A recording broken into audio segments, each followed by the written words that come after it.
It smells a little bit like desperation, but I mean, whatever.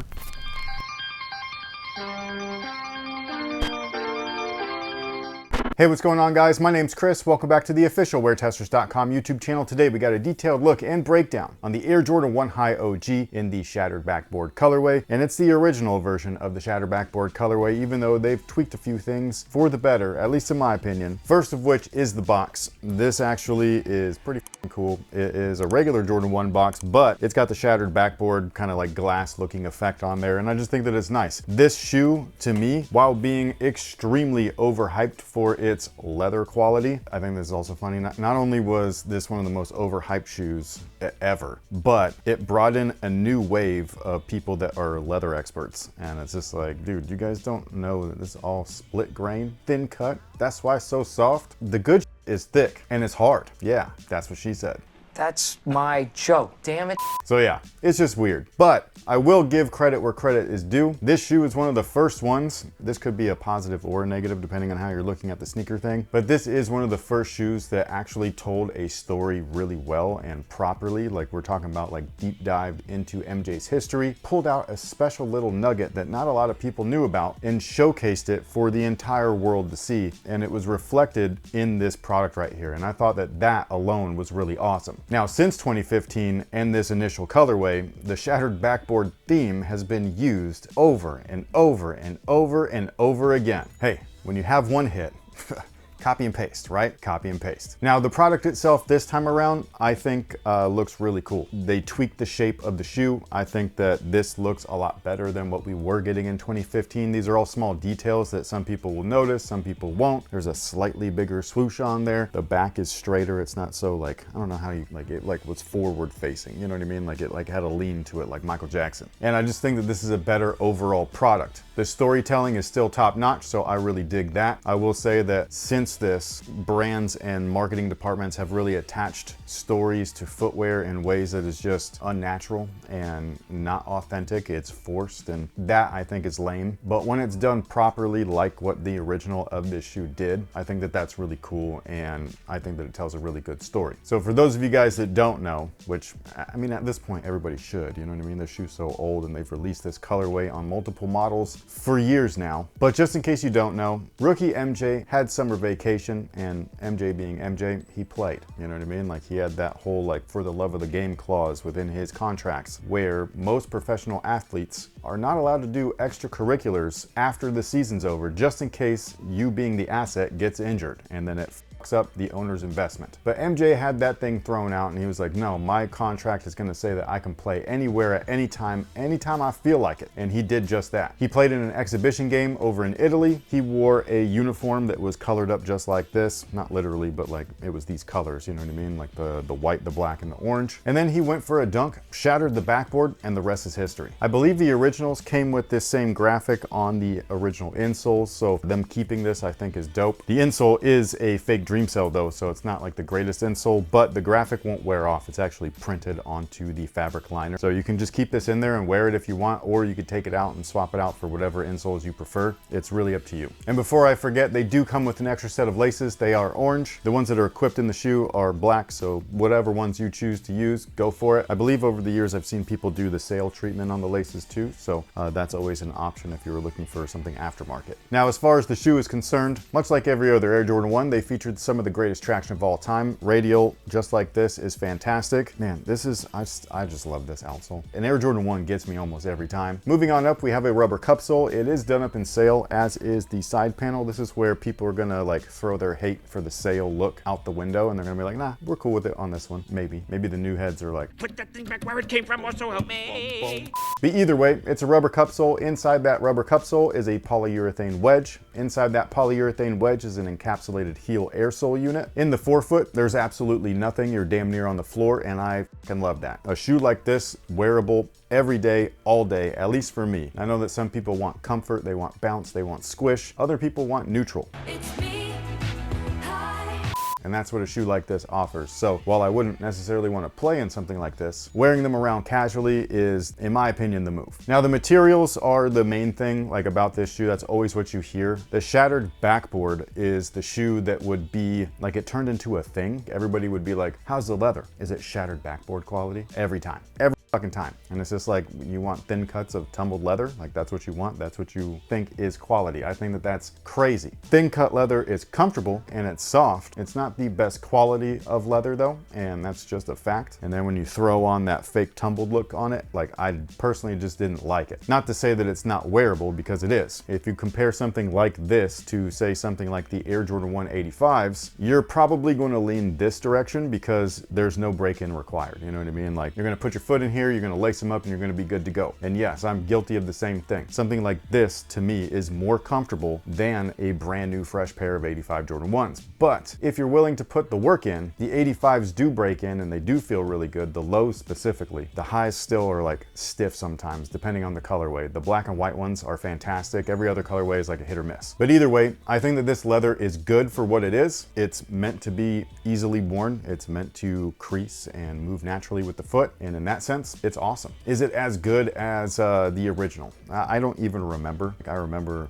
getting the shoe, holding it, seeing it, and being really unimpressed. I will say that they are nice enough, and I feel like this is a slightly more elevated version of the Air Jordan 1 OG High than other colorways, like the Rare Air, and you know what I mean? Like some of the recent stuff. It is not fake leather though, so for those of you guys wondering, like, is this fake? No, it's not. It's just, when you have a hide, they take the hide and then they treat it with multiple chemical baths and all kinds of things. Usually they're like trying to bleach it because they're trying to remove all of its natural color and everything like that. It ends up turning gray. And then what they do is that they soak it in a bunch of enzymes that make it last long. And when they do that, the material or the hide itself will literally fill up, like it'll like plump up and it'll get really thick. And then they will put these things inside of machines that have really razor sharp blades, and they will literally trim pieces of leather through that hide. The very top piece is the best quality. Everything underneath that, not so much. So you can always go to Google and look up like leather grade quality, and they will tell you like what each one is. And this is just a split grain cut. It's not anything fancy, but by Jordan brand standards, it's solid. You still have a nylon tongue, Nike Air tab at the top. I believe that the treatment on the Air Jordan Wings logo on the collar is a little bit different nowadays, much like the swoosh being slightly larger than the pair that was released back in 2015. But the logo is embossed, whereas the original, I believe, was debossed. I do prefer this. It looks a little bit better, and on top of that, it looks more like the original product from the 80s, even though this is not the 85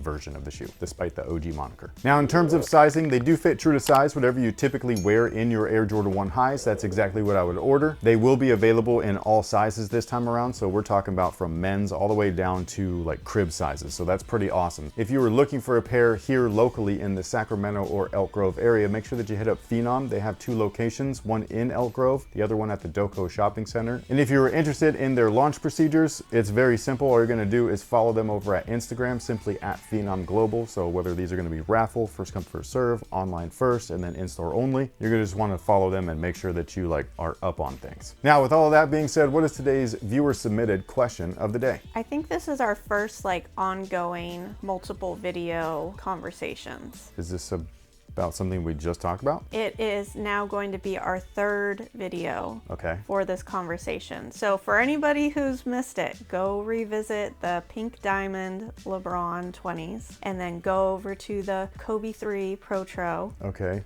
For part two. We're talking about like that topic again? Yes. And now with this one, this viewer wrote in, I agree that the GT Cut Retro released too early, and we've gotten some of the KD's and LeBron's retro while the player is still active. In your opinion, what amount of time after the original run of the shoe ends would make a retro not weird? That's a good question. I'm not sure, because if we look back at history, obviously 85, the Air Jordan 1, and then what, 10 years later retires, technically, like goes play baseball. So they did those first runs of retros, which we've talked about, the 94-95 series. And I mean, I suppose that feels pretty lengthy, you know, like a decade's worth of time is pretty long. That scenario is unique though, because he did technically retire. And so once he came back, there were no retro products. It was all just the new Air Jordan. And same thing with the second time, when they timed the brand and the launch of the brand really well with the 98, 99, 2000 era. And it wasn't until 99, after his other retirement after the sixth ring that they decided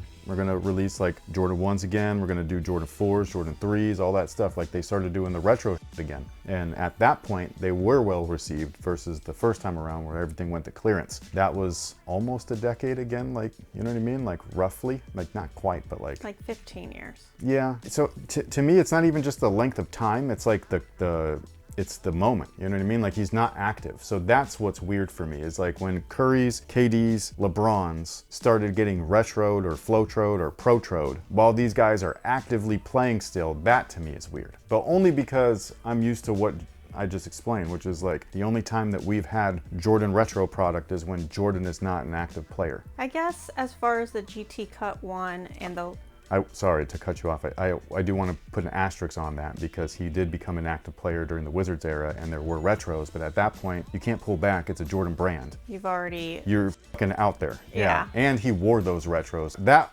in and of itself was cool because we never saw him wear in an NBA game at any rate a pair of like Air Jordan 9s until he was in a Wizards jersey. You know what I mean? Like never in a Bulls jersey did he wear those. And it was cool to see him wear like brand new colorways like Retro Pluses, like cool grays, things like that. So yeah, anyways, keep going. My thing is, most likely, if you did your due diligence and like really hunted, you could probably still find some LeBron 20s or the first batch of GT Cut 1s on a store shelf somewhere. No? None of them. LeBron 20s for sure, no, but you can find them for good prices on the aftermarket, so there's that. But that's not going into Nike's pocket then. Who cares? They're fine. You know what I mean? Like they're not. No, so that's why I'm saying. So Nike's going to be like, well, yeah, we'll release them ourselves and have you buy them from us. Well, it's not even that. It's the GT Cut 1 released around that COVID era.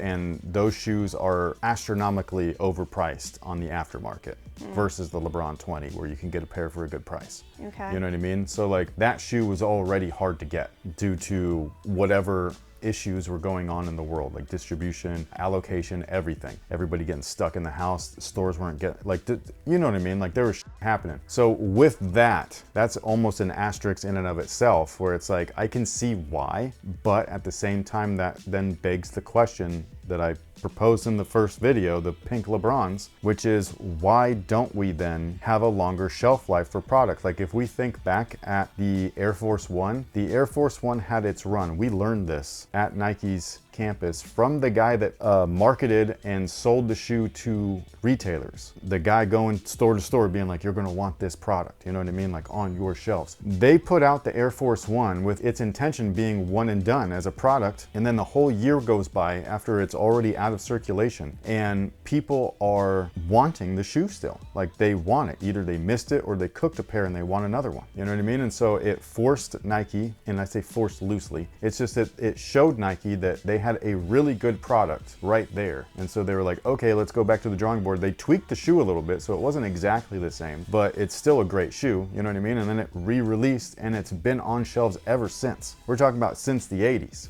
Why don't we just do something similar today where buying habits are different? Today's customer is not always about the new. People wear the same fucking pair of Crocs for a long time. And then when they cook them, what do? They go buy another pair. And I know that this is corporate America. I get it. Capitalism, you know what I'm saying? But like, you can still have capitalism and be smart. That's all it is. It's just weird. You know what I mean? So yeah, if a player is active, to wrap back around to the question, if a player is active and they have a current retro out, I think personally that's strange, but it's not like we're not used to it now. I guess if you're going to retro it while they're currently out, do it like Curry Brand did, where you can do... You change it. You either change it and or you can get the same one. Like, so here's an improved version, maybe better cushion, or if you really want one for one, here's that as well. I didn't even think about that, but you're right. Like they did the 2 and then they did the 2 Flotro. Yes. You know what I mean? You got the original product for those of you guys that want it, and then you got a brand new product that we believe is better. Like, hey, we did figure out a better cushion since then. We updated it. Let's put it on there. Jordan Brand did it before too. Jordan 1 Alphas. Yeah. The 0.0 series. But to be fair, they like really heavily messed with the upper in the process. That's their main problem. Is that Jordan Brand has this idea that like you can't fuck with legacy to a point to where you can't make this better than what the GOAT himself wore. To which I think That is ridiculous. We're not in 1985 anymore. Make it better. You know you can. Just do it. Whose slogan is that? I don't know. It's like that where I'm just like, why? I told them this over 10 years ago when I had that first meeting with them, and they lied to me and told me that I would never have to buy Jordans again. Lie of the century. I straight up said like, hey, like, why don't you do this to the Air Jordan 3 and 4? I would love to be able to play in those. And they said straight up, that'll never happen. Do I believe that? At this point, I think anything's possible, but you never know. But either way, sound off below, let us know. On top of all of that, what do you think about the Shattered Backboard Air Jordan 1 OG High returning? I mean, desperate move or like just another chance to cop a grail? This has been an ongoing theme all year long because grails have been popping back up left and right. It's been crazy. In a good way, at least for those of us that missed on. But either way, I'd love to know your guys' thoughts. Thank you so much for being here. Thank you so much for watching. We will catch y'all in the next one. So until then, you guys have a good one.